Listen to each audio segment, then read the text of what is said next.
Alrighty, good morning, everybody. Good morning. Welcome to another episode of the Leadership Standard, and I am your host, Buchi Law. Uh, please let me know if you can hear me loud and clear.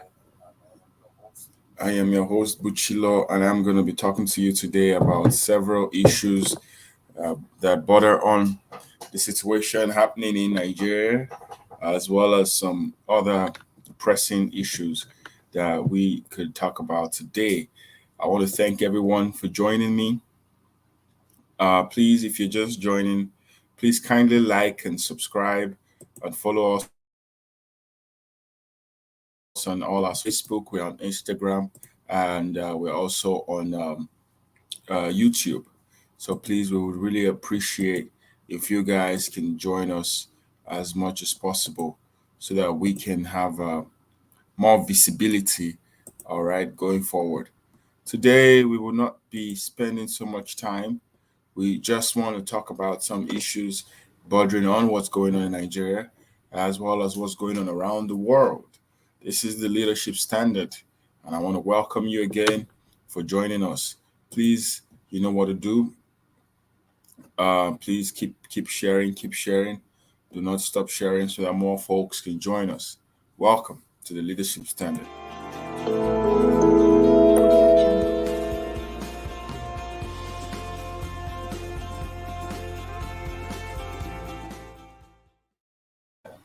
Alrighty, so to kick off today's,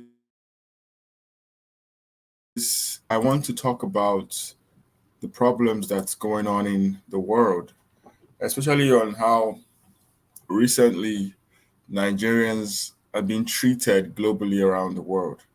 Um, Most Nigerians are finding it very difficult these days to find peace anywhere in the world. They don't find peace in Nigeria, and sometimes it's very hard to find peace anywhere else, right? Some days ago, some two Nigerians, of Igbo extraction, were killed in Canada. They were shot in Canada by some very wicked people, a wicked guy who just went to a club where they were working and shot them dead.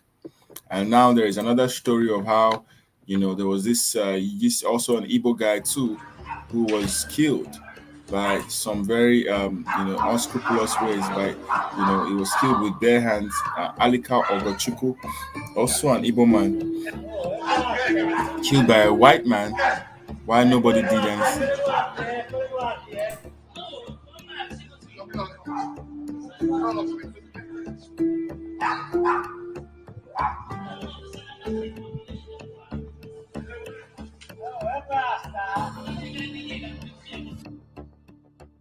Right there, we were literally witnessing a murder happen. A murder was happening right there. As you can see, somebody was killed right on the street of Italy, strangled to death. Onlookers filming the attack, and nobody made any attempt to stop this man from killing someone else, killing a black man. And that was how he strangled this man to death. That can show you the problems that we face in all around the world.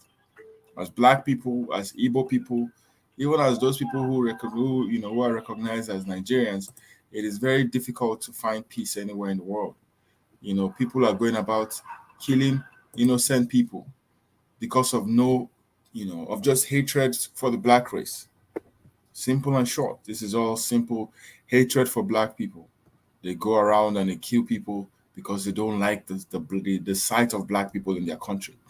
And the reason why black people leave their own country to Europe and America is for better life. It's for the absence of a better life in their own home countries. Believe me, if that man had a better life, if he had a better way of living, he would not be there.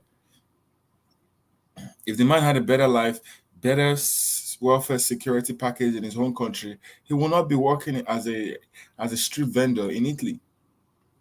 He will not fight. There will be no reason why he should be killed in the first place.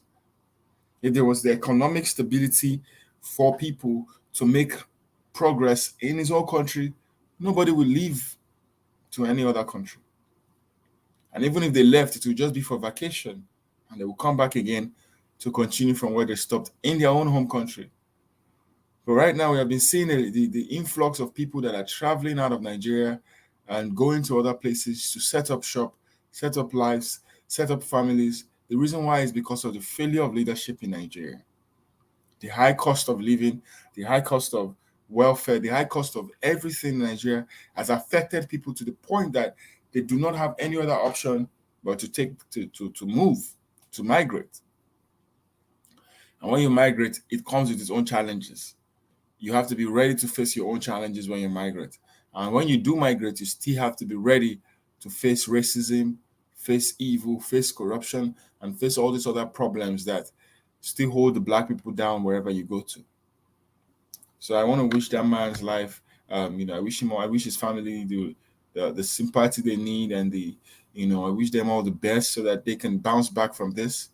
Because I know that, and I also wish his wife justice, because his wife is crying out for justice. And I pray that that man gets a life sentence so that he can go to jail and think about the things he did.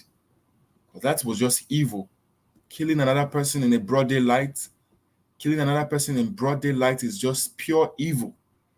There is no other way of saying it. The Italian man killed a black man and an Igbo man, a Nigerian man in broad daylight, and I think that is just sad. The fact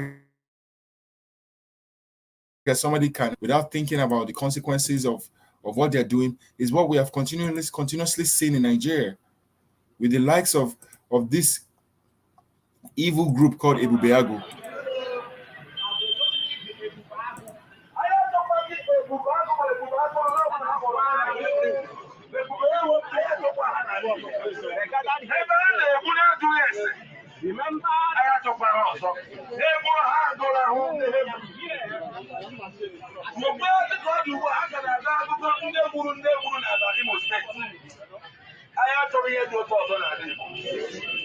nke na-eme n'ala ọma ọtụtụ ụmụnne anyị anaghị enwe ohere ọma ịgafe ụzọ ebe ha chọrọ ịga, ma ndị na-achọ ịla obodo nke aka ha anaghị enwekwa ohere n'ihi na ndị ụlọ ụzọ ndị nụchiri ụzọ n'ala ọkwa na-abịa nụchere ha ụzọ. Anyị achọkwa ya chọrọ ka gọọmenti Abia steeti lebara ya anya udo chia n'Abia steeti ya n'iru. Igbo youth, we say no to killings. Igbo youth, we say no to killings. Igbo youth, we say no to killings. Enwere nwanne anyị bụọra mụ na-abụ abụ mgbe m nọ n'azụ ebe a. O ji fada na-abụ abụ ahụ, biko kedu ya ya gata ebe a ewere abụ ọ bụrụ oge a chọrọ ka ewere abụ a wee mụfuo. Okay, ndị nkwa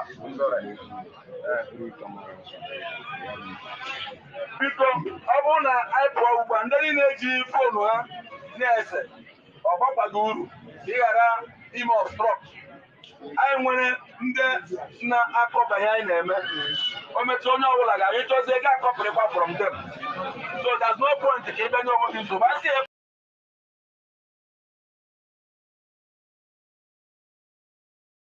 Ebubeagu must go. That is the message from the Igbo communities all around Igbo land. They are saying Ebubeagu must go. Ebubeagu, they've not done anything reasonable to serve the people. Rather, they've been a point of stress, a stressor for the people. They've been a point of sadness for the people. They've been a point of worry, and they've just been killing young people. Now the Igbo youth are saying they've had enough. They've had enough of their killings. They've had enough of their problems. How can we as Igbo people be killed in our homeland, killed in Italy, killed in Canada, killed in the United States, killed everywhere? The Igbo man is not safe anywhere. That's why I'm using my platform as a way to speak up for the protection of Igbo lives. And if Ebubeagu has to be the one that has to leave, then they have to leave. They have to leave because they are not serving any purpose other than murdering the lives of innocent young people. And we have had enough of all this nonsense. And this is one of the ways the people are saying that they've had enough, by telling the people to leave. They're telling them to go. Go. They don't want you anymore. They don't want Ebubehago anymore. And I support this protest, and I wholly wish them all the better go once and for all in the lives of the people. Now let's go back to another story of how man's inhumanity to man plays out. You can see this is another story of how the police are going about and beating innocent people. This man is literally beating. This man is literally beating a bystander with a machete. Imagine being beaten with a machete. With a machete, he's literally wiping the man off with a machete. Can you imagine that? Look at this. Just take a look.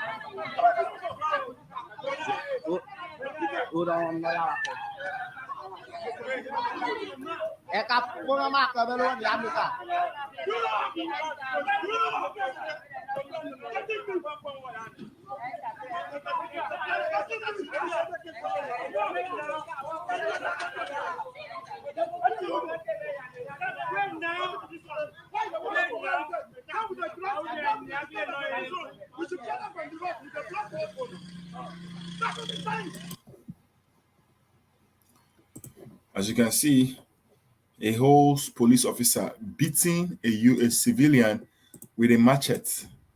How can you go about beating somebody with a machete, for God's sake? That, this is just one of the problems that I say that, like, we need to reorientate our officers. These officers are becoming tyrants. If you challenge them, they become angry. If you talk to them, they become obsessed with this one is carrying a machete and a gun. Like, it's as if a gun is not enough. He has to carry a machete. And not that he's using the machete to protect people, he's using the machete to flog, civilians. And if not because of the woman wearing yellow that was still protecting him, nobody was there to do anything. They were just watching him. And this is how we need to stand up. Whenever we see such things, we need to open our mouth and say, please, that is not the way you carry out an arrest.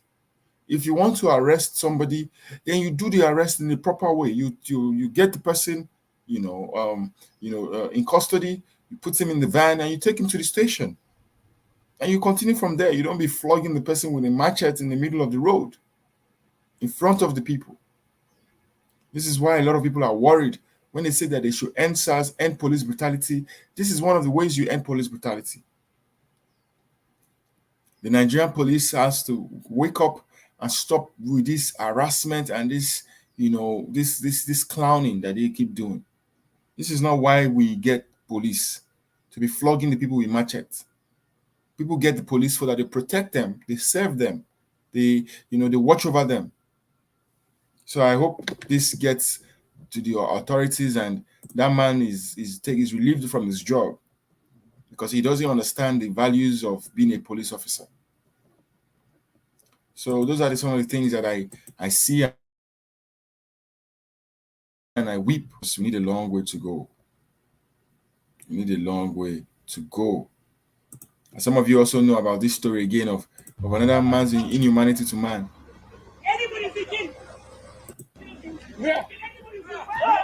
When the soldiers were saying, anybody you see, kill.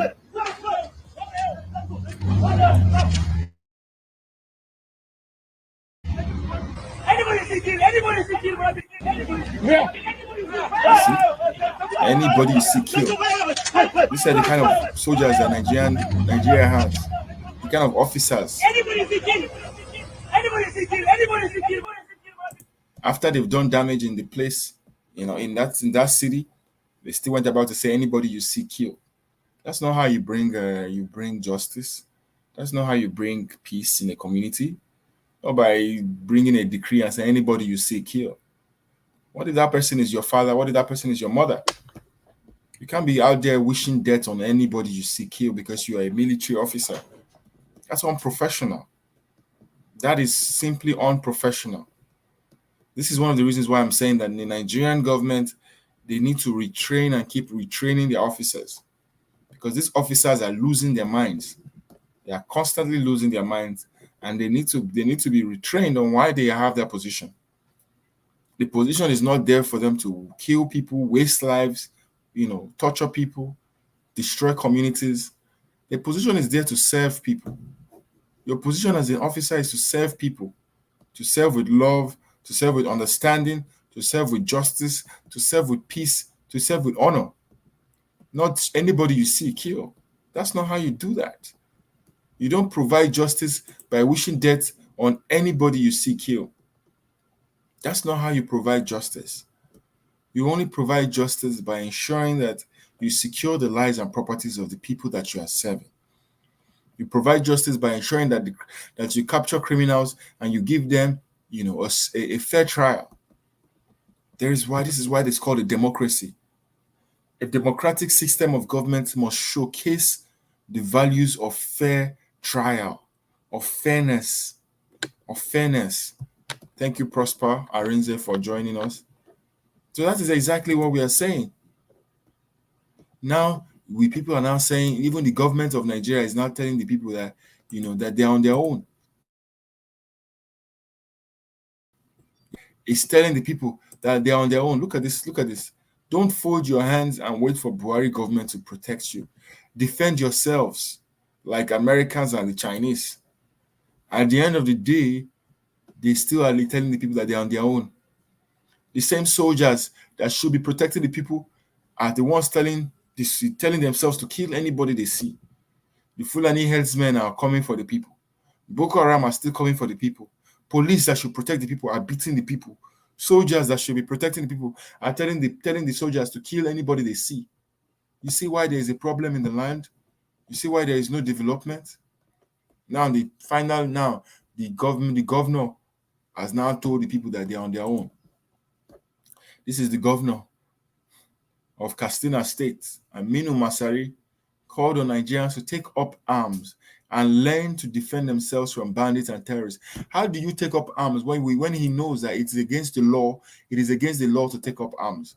What is he now telling the people? To take up arms and learn to defend themselves from bandits and terrorists like Americans and Chinese, because the Nigerian army and police cannot protect them against armed bandits. Can you imagine? Can you imagine that? The Nigerian army, Nigerian police cannot protect the people. So because of that, they have to take up arms. Can you imagine? This is what this man is telling the people. So literally saying that you're on your own. He made the call on Monday while speaking at the 2022 special session in commemoration of the Thanksgiving Day for Katsina people. He lamented that the security challenges we are facing in terms of killings and kidnappings are not only limited to Katsina or Nigeria, but they happen everywhere in America and China. But their citizens don't fold their arms and wait for the government. The citizens actually wait for the government, because the American government, the Chinese government, they are very responsive to things like this. Yes. And even if the people have to defend themselves, they have the means, they have the capacity to do that. And it is well within their rights to also defend themselves with weapons. But in Nigeria, how many people can say that it is well within their right to defend themselves with weapons? And where would they even get the weapons from? Those are the kind of questions we need to ask ourselves. Because you cannot just be telling people to not lock yourself inside. Don't lock yourselves inside and say it is the responsibility of the government or police to defend you. How many people will the police defend? But if you defend yourself, it will reduce the work of policemen and soldiers. Yes, he makes a good point. The man makes a good point that we have to defend ourselves. But the thing is this, he's not telling the people where to get the weapons from. He says, don't fold your hands and wait for Buhari government to protect you. Defend yourself like Americans. But where would the people get the weapons from? Who will validate the weapons? And what is the safety of the people that when they get the weapons, the same Nigerian police and soldiers will not arrest them and claim that they are terrorists? Because when the Nigerian government see people with guns, the first thing is they can put the blame of terrorism on them. And you will know how all that goes. So let this man not just be throwing away his responsibility and be telling the people to defend themselves and not telling them where to get the guns from. How will you defend yourselves? Are you going to defend yourself? If somebody's shooting a gun at you, are you going to defend yourself with your hands? Are you going to punch the bullet away? Are you going to slap the bullet out of your face? If you tell the people to defend themselves, then you have to also make provisions for them where they can get the guns from. Yes, you are the government. You know where to get the guns from. So please show them where they can get the weapons from. Don't just tell them to defend themselves. Where would they get the weapons or the themselves from? So that is something that I feel we need to talk about. This is another story of Adamawa State. The villagers have abandoned homes, farmlands. They cited mass influx of bandits fleeing Zamfara, other states. Can you imagine? These people are abandoning their homes. The bandits are fleeing Zamfara and adjoining states in the northwest, and they might have found safe havens far away in the northeast. Border communities of Homa and Surah in the Song and Mahia local government areas have been forced to abandon their homes and farmlands because of bandits. The same story every day. Bandits are coming, owners of the lands are leaving. The bandits are coming, owners of the lands are leaving. When the bandits come, the owners of the lands are leaving. And when they come, they will take over the lands. And before the Nigerian government will give them back the lands, we all know that that will take a long time. If that will even ever happen. So people are leaving their lands. So people are leaving their lands because there is a mass influx of bandits that are fleeing Zamfara and they are coming to Adamawa State. And this is how they will keep coming until they get to their final destination. So one has to be very careful. We have to be very careful, and we cannot fold our hands and say, "Oh, it's happening. It's because it's happening at Adamawa State. It's not going to bother other places in Nigeria." It is. It is going to bother other places. Other people will still be affected if care is not taken. So we have to be watchful. We have to be very watchful, and obviously the Nigerian police and Nigerian soldiers cannot do everything. So the people have to obviously defend themselves. But how can people defend themselves if they don't have no guns? And people have no weapons to defend themselves. Guess what they do? They will ultimately decide to leave their lands to protect their lives. So this is what Ebubeagu should have been doing. But instead of them to be protecting the people from terrorists, they themselves became the terrorists. And now that Ebubeagu, they want the people are tired of Ebubeagu. In the southeast of Nigeria, in Igbo land, the only people that are left to protect the people is still the Eastern Security Network. And that's the only people that are left right now. Because Obibeago has obviously lost its moral compass to protect the people. The Nigerian police, I wish them well. We can see how the Nigerian police is, obviously sometimes, they would be the problems themselves. The Nigerian soldiers, those ones are very emotional people. They carry out actions based off emotions and not based off logic. And everybody is just out there torturing people. They're just out there torturing people. So let's not deceive ourselves. The people have to come together and protect themselves from the enemies. Because everyone now is a suspected bandit. Even the police, the soldiers, some of them have been fingered to be bandits. So one has to be very careful. Wherever you are, protect yourself, protect your family. It's your responsibility. The strong must protect the weak at all times. So let us use that as a strategy to keep providing and protecting ourselves. So now another story I want to talk is this story from Aberibe that is saying that the continued detention of Mazinan Kanu cause of instability in Southeast. Senator Enyinaya Abaribe has identified the continued incarceration of the leader of the indigenous people of Biafra as the major cause of instability in the Southeast zone. Abaribe, who stated this as a keynote speaker at the inaugural Ikenga Online Town Hall virtual meeting, urged the federal government to head the clamor for his release. The big elephant in the room, which is the incarceration of Mazinan Kanu, has continued to put a dampener on everything concerning the Southeast. Why will our people every Monday decide to sit at home Those who try to come out are get attacked by misguided elements. Government can no longer control the people on Mondays. This continues to make the Southeast place that nobody is willing to invest in. Senator Beribe observed with concern a lack of unity and coordination among Southeast governors, saying that the zone is like a rudderless ship without any bearing. The former Abia governor regretted the failure of the governors as the political leaders of their respective states to take charge of the leadership of the zone. He identified the lacuna and leadership failure as the reason non-state actors seem to have taken control of the zone, a sad development he lamented. Senator Abaribe said that leadership has never been this slow in the Southeast. As you can see, there is a problem in leadership in the Southeast. A lot of people are not knowing where they will go to anymore. There's been no meeting of the Southeast governors. There's no leadership of the zone. Everybody's just, doing whatever they want. Everybody's just on their own. Nobody cares about anybody anymore. And that's where the problem lies. We cannot grow the Southeast if everybody is just minding their own business. People must come together. The leaders of the Southeast, the political leaders of the Southeast must come together and see how they can solve this problem once and for all. And now, Senator Abaribe is making it very clear that the only way to solve the problem is to release Mazi Nnamdi Kanu.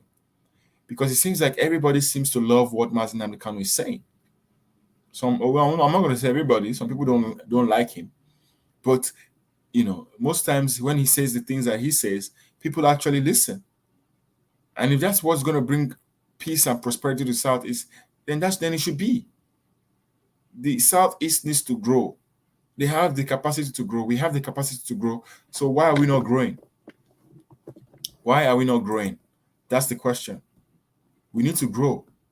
We cannot continue to be oppressed like a people without leadership.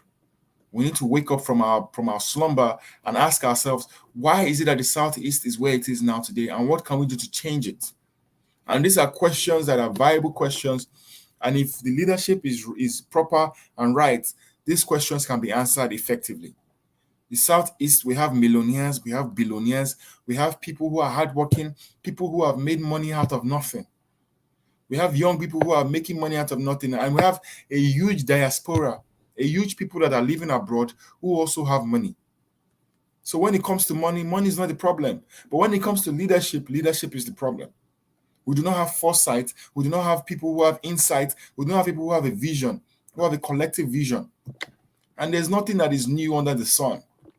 We can always borrow models from China. We can borrow models from Dubai. We can borrow models from USA. We can borrow models from all these nations that have developed and see how we can develop the region. It is possible. There should be no poor person in the Southeast. There should be no homeless person in the Southeast. There should be no person who cannot feed their children in the Southeast. With the amount of money that people have, there should be nobody that should be sleeping hungry in the Southeast. If people have vision, the Bible even says that my people perish for lack of vision. My people are perishing for lack of vision. The Southeast is perishing right now. Lives are being lost because of a lack of vision. The entertainment industry in the Southeast alone should be bringing more money than oil in the Southeast. The entertainment industry. But when everybody wants to be doing their own thing and just be individually great rather than collectively great, that is where the problem lies. So I'm calling on everybody today to please ask yourself, why are we in the problem we are today as a people? That is where the answer is. And when we can answer that question, then we will know. I'm going to end this broadcast today with this story. This is about the problems that's going on and why he stands with the Biafran people. Listen. Well, first of all, I'm just mind blown to be able to speak to Biafrans directly, and I can't wait to meet you directly. Face to face, to touch, to hug, to shake your hand for being brave. But I have to say that my motivation simply comes from the fact that the world doesn't talk about it, but almost every day, people are murdered in Biafra. Whether in the hands of Boko Haram or radical Fulanis and more. How can I be silent? Tell me, how can I be silent when I know that every day human beings are being murdered in Biafra? This is unthinkable, and it's For me, it's simple because I treat the Igbos like my brothers, sisters, mothers, and fathers. So I cannot be silent when my family is hurt. In the same way, I cannot be silent when Biafra is bleeding. That's very simple for me. Uh, so I have to say that yes, we are family. And yes, when Biafra is suffering, I will speak up. I see that no one is doing that. I see that, when lives are lost in Africa, no one is talking about it. How come? This is shameful. When lives are lost in Africa, no one is talking about it. How come? This is shameful. The reason why no one is talking about it is because we are black. The skin color of black. I'm not going to wait for no white man to talk about Biafra and the problems going on in Biafra before I talk about it. I'm not going to wait for no white man to talk about the killings going on in Nigeria before I talk about it. Even the killings going on in Arewa, the killings going on in Odudua. Nigeria has overstayed its welcome. It needs to go so there can be peace and prosperity and lives can be saved. That's all I'm saying. That's all the people are saying. So there can be peace and prosperity. That's all the people need, peace and prosperity. And on this stage, I want to thank everyone for joining me. Thank you so much, Prosper, for being here today.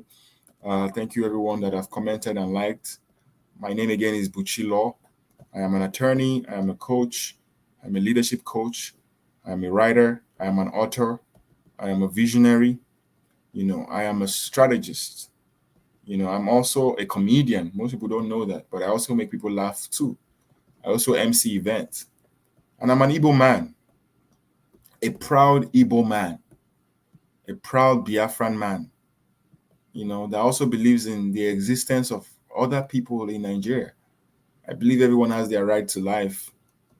But please do not take my own right to life because I identify as Biafran.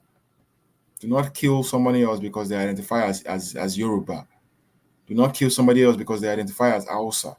Let us love each other. But let us love each other from a distance. I love you, but stay in your own space. Develop your own space. Let me develop my own space.